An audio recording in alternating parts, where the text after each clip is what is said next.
Assalamualaikum warahmatullahi wabarakatuh. Perkenalkan, nama saya Cantika Putri dari Program Studi Pendidikan Fisika C 2020. Apa sih yang dimaksud dengan distribusi peluang diskrit dan distribusi peluang kontinu? Nah, di sini saya akan menjelaskan sedikit mengenai distribusi peluang. Distribusi peluang adalah sebuah daftar dari semua hasil yang mungkin muncul dari sebuah percobaan dan peluang yang berhubungan dengan setiap hasil. Distribusi peluang memiliki dua macam distribusi. Yang pertama, distribusi peluang diskrit, hanya dapat bernilai tertentu. Memiliki ciri-ciri yaitu jumlah total peluangnya sama dengan 1. Peluang dari suatu hasil adalah antara 0 sampai 1. Hasilnya tidak terikat satu sama lain.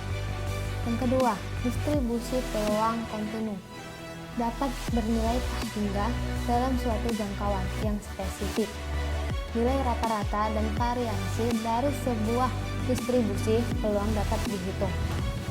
Distribusi peluang diskrit adalah suatu tabel atau rumus yang mencantumkan semua kemungkinan nilai suatu pengubah acak diskrit dan juga peluangnya. Adapun macam-macam distribusi diskrit, yaitu yang pertama, distribusi binomial. Setiap hasil diklasifikasikan ke dalam satu dari dua kategori yang tidak terikat satu sama yang lain. Distribusi ini dihasilkan dari perhitungan jumlah sukses dari sejumlah percobaan. Peluang sebuah sukses tetap sama dari satu percobaan ke percobaan lain. Setiap percobaannya saling bebas. Peluang binomial dengan P sama dengan peluang sukses dihitung dengan menggunakan rumus seperti di bawah ini. Yang kedua, distribusi hipergeometris. Distribusi ini hanya memiliki dua hasil yang mungkin muncul. Peluang sebuah sukses tidak sama untuk setiap percobaan. Distribusi ini dihasilkan dari perhitungan jumlah sukses dari sejumlah percobaan. Distribusi ini digunakan ketika pengambilan sampel dilakukan tanpa pengembalian. Sebuah peluang hipergeometris dihitung dengan menggunakan rumus seperti di bawah ini. Yang ketiga, distribusi Poisson. Distribusi ini menjelaskan jumlah kejadian dari suatu peristiwa selama interval tertentu. Peluang sebuah sukses terjadi secara proporsional dengan panjang intervalnya. Interval-interval yang tidak saling tumpang tindih bersifat saling bebas. Distribusi Poisson dihitung dengan menggunakan rumus seperti di bawah ini. Yang keempat, distribusi multinominal. Jika suatu percobaan dapat menghasilkan K, hasil dari E1, E2, dan E selanjutnya dengan peluang P1, P2, dan P selanjutnya, maka distribusi peluang dari peubah acak X1, X2, X selanjutnya yang menyatakan banyak terjadinya E1, E2, dan E selanjutnya dalam N usaha yang independen dengan sigma xi sama dengan n dan sigma pi sama dengan 1, di mana i sama dengan 1. Yang kelima, distribusi hipergeometrik. Distribusi hipergeometrik mempunyai sifat-sifat seperti berikut. Yang pertama, secara acak diambil sebanyak n tanpa dikembalikan dari n benda. Yang kedua, K dari n benda diklasifikasikan sukses dan n kurang K diklasifikasikan gagal. Jumlah sukses X dalam eksperimen hipergeometrik disebut peubah acak hipergeometrik.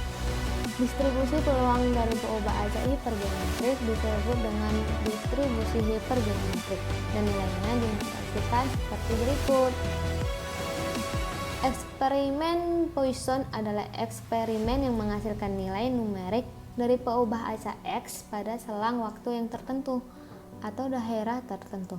Distribusi peluang peubah acak Poisson X yang menyatakan banyaknya sukses yang terjadi dalam selang waktu atau daerah tertentu yang dinotasikan dengan T adalah di mana lambda T adalah rata-rata banyaknya sukses yang terjadi per satuan waktu atau daerah.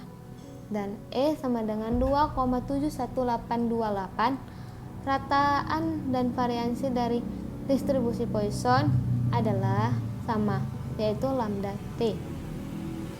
Distribusi peluang kontinu adalah peubah acak yang dapat memperoleh semua nilai pada skala kontinu. Ruang sampel kontinu adalah bila ruang sampel mengandung titik sampel yang tak terhingga banyaknya.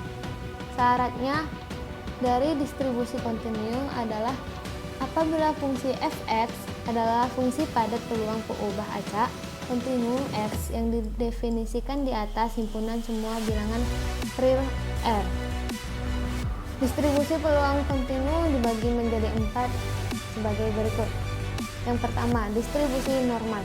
Distribusi normal atau Gaussian mungkin merupakan distribusi probabilitas yang paling penting baik dalam teori maupun aplikasi statistik. Distribusi ini paling banyak digunakan sebagai model bagi data real di berbagai bidang yang meliputi antara lain karakteristik fisik makhluk hidup. Sebuah variabel acak kontinu harus dikatakan memiliki distribusi normal dengan parameter min dan deviasi, di mana min lebih besar dari min hingga lebih kecil dari hingga, dan deviasi lebih besar dari 0. Jika fungsi kepadatan probabilitas dari x adalah f sama dengan 1 per deviasi akar 2pi pangkat e pangkat min x kurang min kuadrat per 2 deviasi kuadrat, di mana x lebih besar dari min tak hingga lebih kecil dari tak hingga. Untuk setiap nilai min dan deviasi, kurva fungsi akan simetris terhadap min dan memiliki total luas di bawah kurva. Tepat 1. Nilai dari deviasi menentukan bentangan dari kurva, sedangkan min menentukan pusat simetri. Untuk menghitung probabilitas P, di mana X lebih besar dari A lebih kecil sama dengan B dari suatu variabel acak kontinu X yang terdistribusi secara normal dengan parameter min dan divisial, maka persamaan 1 harus diintegralkan mulai dari X sama dengan A sampai X sama dengan B. Namun tidak ada satupun dari teknik-teknik pengintegralan biasanya yang digunakan untuk menentukan integral tersebut.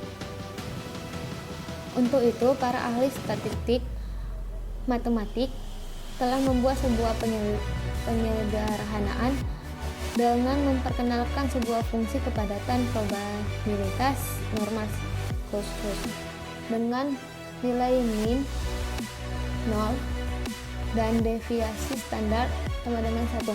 Distribusi ini dikenal sebagai distribusi normal standar. Variabel acak dari distribusi normal standar ini biasanya dinotasikan dengan Z.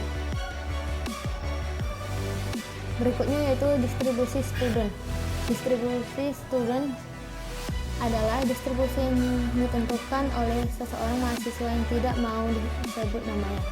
Untuk menghargai hasil penemuannya itu, distribusinya disebut distribusi student, yang lebih dikenal dengan distribusi T.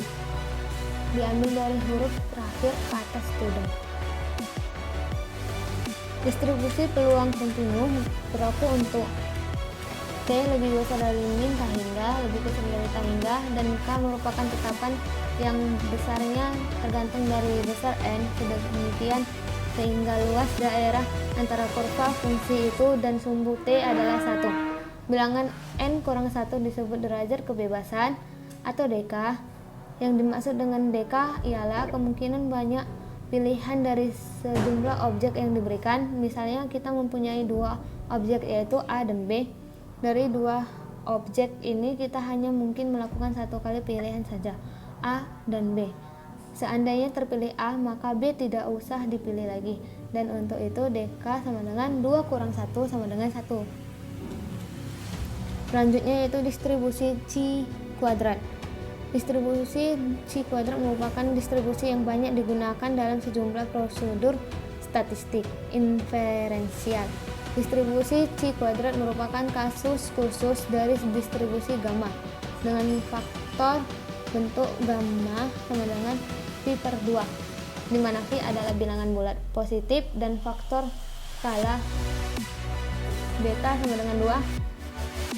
Selanjutnya yaitu distribusi F. Menurut Gasparets, secara teori sebaran F merupakan rasio dari dua sebaran chi kuadrat yang bebas. Oleh karena itu, perubahan acak F diberikan sebagai F sama dengan x1 kuadrat per f1 per x2 kuadrat per f2. Oleh karena itu, sebaran F mempunyai dua derajat bebas, yaitu f1 dan f2. Sekianlah video ini dapat bermanfaat bagi kita semua.